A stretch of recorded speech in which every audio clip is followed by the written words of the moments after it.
दोस्तों नमस्कार, स्वागत है एक बार फिर से आपका हमारे इस चैनल में। आज हम क्या है जो यूपी ट्रिपल एससी के द्वारा पीईटी 2025 के जो फॉर्म ऑनलाइन किए गए हैं, इसका जो एग्जाम है वो शेड्यूल किया गया अगस्त या सितंबर में। यानी कि अगस्त या सितंबर में इसका जो एग्जाम है वो हो सकता है, ठीक है। तो इसके जो स्टैटिक जीके के टॉपिक हैं, यानी कि ऐसे टॉपिक्स जो अब तक रिपीट हुए हैं, उनको हम टॉपिक वाइज टॉपिक जो है कवर करेंगे। और इससे जो पहले की वीडियो में मैंने क्या है कि जो भी इसका सिलेबस है पीईटी का, उसका हर टॉपिक वाइज टॉपिक जो है कवर किया था। उस पर एक सेपरेट वीडियो बनाई थी और उसमें मैंने बताया कि कहाँ से कौन से टॉपिक को कवर करना है, यहाँ तक कि इंग्लिश, मैथ, रीजनिंग और जो जीके का स्टैटिक जीके है, यूपी स्पेशल है, उस सभी के बारे में मैंने उस वीडियो में बताया था। तो आज जो है वो हम इसे यूपी जो ट्रिपल एस सी पीईटी का स्टैटिक जीके का टॉपिक है जनसंख्या, यानी कि पॉपुलेशन जो है, सेंसस जो है, इसको हम इस वीडियो में कवर करेंगे। तो चलिए शुरू करते हैं हिस्ट्री की। तो देखो, पहले अगर हम सेंसस की बात करें तो सेंसस का अगर इतिहास देखें तो इसकी जो शुरुआत है वो 1872 में लॉर्ड मेयो के कार्यकाल में की गई थी। लॉर्ड मेयो, यहाँ पर मैं लिख देता हूँ, लॉर्ड मेयो जो थे, इन्होंने सेंसस जनगणना की शुरुआत कब की थी? 1872 में। वहीं अगर हम बात करें नियमित जनगणना, यानी कि लगातार कंटिन्यूस सेंसस होता है, उसकी शुरुआत 1881 लॉर्ड रिपन के कार्यकाल में की गई थी। तो नियमित जो जनगणना आज देखते हैं जो हर 10 साल बाद की जाती है, इसकी शुरुआत 1881 लॉर्ड रिपन ने कराई थी और लॉर्ड मे के द्वारा 1872 में जनसंख्या यानी जनगणना की शुरुआत की गई थी, ठीक है। अब ना क्वेश्चन आता है कि पहले जो सेंसस कमिश्नर थे कौन थे, ठीक है। तो कौन थे? W W Plowden. W W Plowden जो थे वो पहले सेंसस कमिश्नर थे जिन्होंने सेंसस जो जनगणना की थी। अब पहले census commission of independent India यानी कि स्वतंत्र भारत के जो पहले जनगणना के जो आयुक्त थे वो कौन थे? तो आर ए गोपाल स्वामी जो है एक इंडिपेंडेंट इंडिया के पहले सेंसस कमिश्नर थे। अब इसकी पॉलिटी के पॉइंट से देखें तो आर्टिकल नंबर 240 यानी कि 246 है, वो ये बताता है कि देश की जनगणना कराने का जो दायित्व है वो किसको दिया गया? संघ सरकार को, यानी कि यूनियन गवर्नमेंट की एक ड्यूटी है कि वो जो जनगणना है यानी कि सेंसस है वो कराएगी, ठीक है। अब कौन सी शेड्यूल में? तो 7th शेड्यूल यानी 7वीं अनुसूची में यूनियन की जो लिस्ट आइटम नंबर 69 में सेंसस को रखा गया है। तो आपको याद रखना है आर्टिकल 240 जो बताता है कि ये यूनियन गवर्नमेंट की ड्यूटी है कि वो जनगणना कंडक्ट कराए। इसको 7th शेड्यूल में रखा गया, यूनियन लिस्ट का पार्ट और आइटम नंबर 69। यहाँ हम बात करते हैं कि जो highest officer of population organization यानी कि जनसंख्या जो संगठन है ये हमारा, उसका जो सबसे हाईएस्ट ऑफिसर है वो कौन होता है? तो वो होता है registrar general and census commissioner of India, यानी कि भारत का महापंजीयक एवं जनगणना आयुक्त जो है वो हाईएस्ट ऑफिसर होता है पॉपुलेशन ऑर्गेनाइजेशन का। अब ये जो हाईएस्ट ऑफिसर जो है वो किसके अंडर आता है? होम मिनिस्ट्री के। और अभी प्रेजेंट में देखें तो कौन है रजिस्ट्रार जनरल? तो मृत्युंजय कुमार नारायण, यानी कि मृत्युंजय कुमार नारायण जो है registrar general and census commissioner है इंडिया के। नेक्स्ट अगर हम बात करें तो 2011 की जनगणना की गई थी, ये 15वीं जनगणना थी। और स्वतंत्र भारत की बात करें तो ये 7वीं जनगणना थी, यानी कि जब से हमारा देश आजाद हुआ है तब से ये 7वीं जनगणना थी। और जब से ये शुरुआत की गई थी यानी कब से? 1881 नियमित रूप से, तब से ये 15वीं जनगणना है। पहली बार जाति आधारित जनगणना कब की गई थी? 1931 में, यानी कि कास्ट बेस्ड जो सेंसस कंडक्ट कराया गया था वो कब कराया गया था? 1931 में।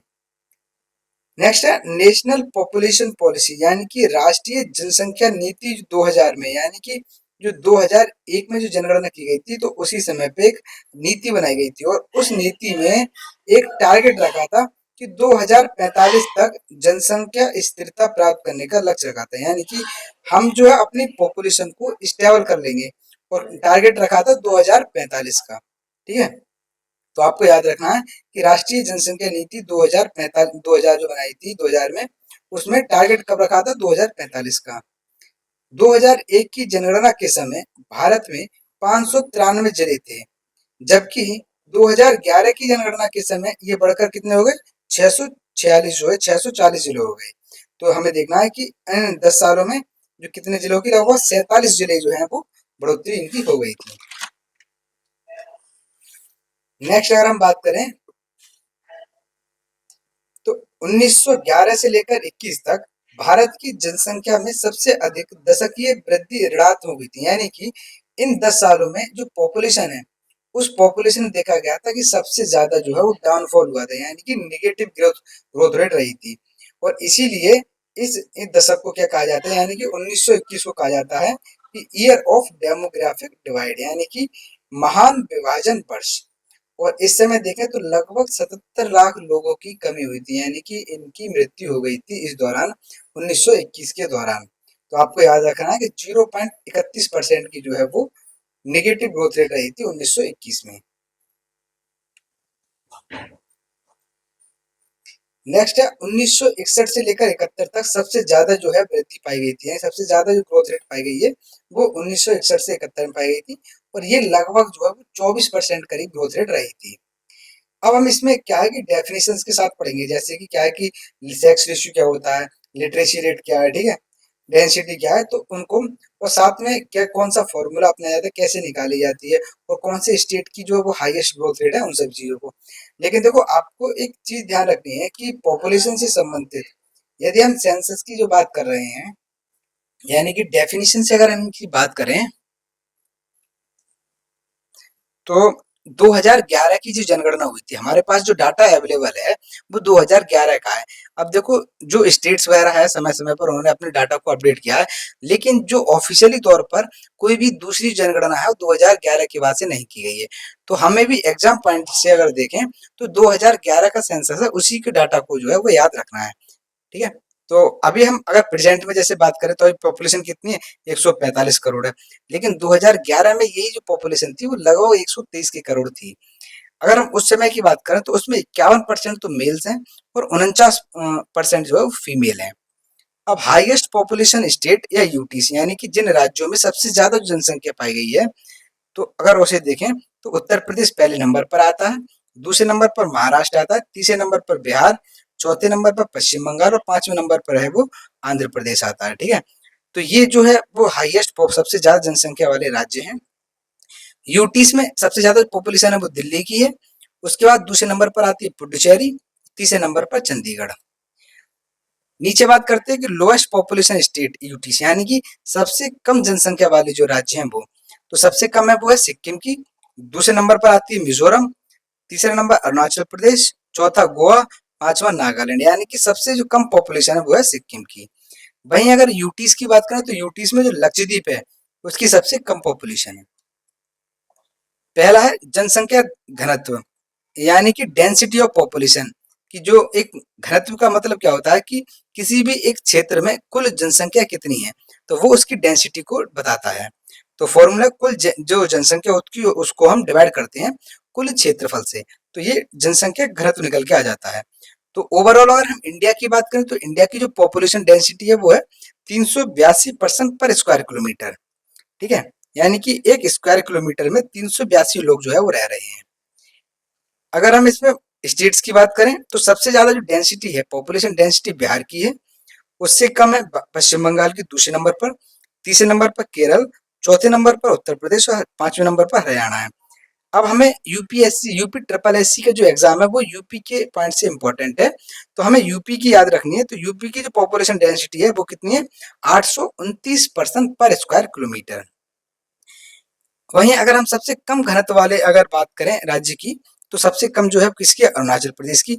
वहां पर कितनी, केवल 70% जो है पर स्क्वायर किलोमीटर पर रह रहे हैं।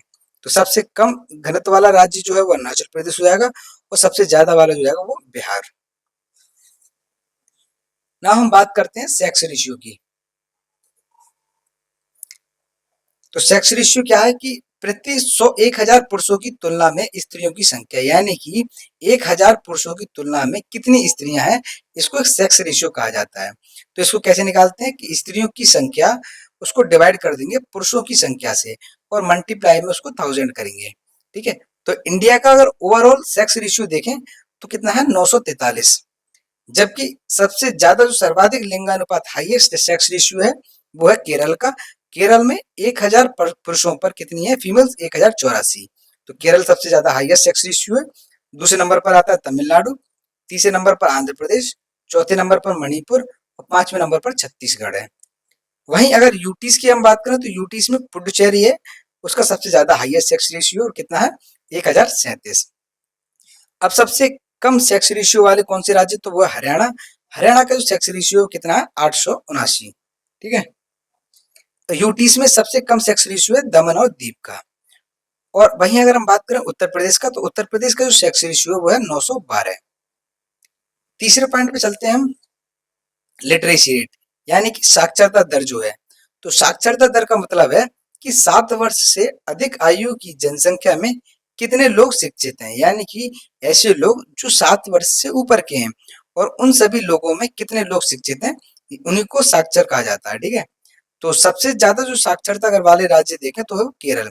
केरल की जो है वो सबसे ज्यादा लिटरेसी रेट सबसे ज्यादा है। दूसरे नंबर पर आता है मिजोरम, तीसरे नंबर पर आता है गोवा, चौथे नंबर पर आता है त्रिपुरा, पांचवें नंबर पर आता है हिमाचल प्रदेश। और यूटीज में अगर बात करें तो लक्षद्वीप की जो लिटरेसी रेट है वो सबसे ज्यादा है। अब सबसे कम लिटरेसी रेट वाला तो है वो बिहार, फिर दूसरे नंबर पर अरुणाचल प्रदेश, तीसरे नंबर पर राजस्थान, चौथे नंबर पर झारखंड। और यूटीज में सबसे कम लिटरेसी रेट जो है किसका, दादर एंड नगर हवेली, दादर और नगर हवेली है, इसकी जो लिटरेसी रेट है वो सबसे कम है। वहीं अगर उत्तर प्रदेश की हम बात करें तो उत्तर प्रदेश का 68%, यानी कि 68% जो है वो साक्षरता दर है। अब ये तो सभी चीजें हमने उत्तर प्रदेश के पॉइंट से भी देखी और ओवरऑल इंडिया के पॉइंट से भी देखा इसको। अब हम कुछ अलग फैक्ट्स की बात करें तो 2011 की जो जनगणना है उसके अनुसार देश में अनुसूचित जाति यानी कि एससी वर्ग की जो पॉपुलेशन है वो कितनी है, 16.16%, 6%, यानी कि पूरे इंडिया में 16.6% जो है वो एससी के लोग हैं। और ये सबसे ज्यादा कहाँ पाए जाते हैं, उत्तर प्रदेश में। और वहीं अगर यूटीज में हम बात करें तो यूटीज दिल्ली में सबसे ज्यादा एससी पाए जाते हैं। एक्स्ट्रा इन्फॉर्मेशन है, नागालैंड और अरुणाचल प्रदेश ये दो ऐसे राज्य हैं जिनमें कोई भी एससी जो है एससी की पीपल्स वगैरह नहीं पाए जाते हैं। ठीक है। एसटी की बात करें तो सबसे ज्यादा मतलब टोटल पॉपुलेशन ओवरऑल इंडिया में कितनी है, 8.6%। और सबसे जो ज्यादा है वो है मध्य प्रदेश में। मध्य प्रदेश में एसटी की पॉपुलेशन सबसे ज्यादा है। यूटीज में अगर हम वहीं बात करें तो दादर और नागर हवेली में एसटी की जो पॉपुलेशन है। हरियाणा और पंजाब ऐसे दो स्टेट्स हैं जिनमें कोई भी एसटी की पॉपुलेशन नहीं पाई जाती है। तो इस तरीके से हमने देखा कि जो पॉपुलेशन है यानी कि जो सेंसस है और इंडिया की जो पॉपुलेशन है उसको हमने स्टेप मतलब एक लाइन बाय लाइन और जो इम्पोर्टेंट पोर्शन उसके माध्यम से पूरा टॉपिक जो है वो अच्छे से कवर किया है। और ये जो इतना जो मैंने बताया इसमें इसमें टोटल जो है वो सब कुछ कवर कर लिया। और आपको क्या है कि सब याद करना है क्योंकि जो स्टेट्स वगैरह हैं 4-5 स्टेट्स वो अलग अलग याद करने हैं और मैंने इसको फिर अलग अलग बताया है। ठीक है, ताकि कोई भी कंफ्यूजन ना हो। ऐसे उम्मीद है आपको ये वीडियो अच्छी लगी होगी। इसे लाइक करें, शेयर करें और सब्सक्राइब चैनल को जरूर करें। मिलते हैं नेक्स्ट वीडियो में।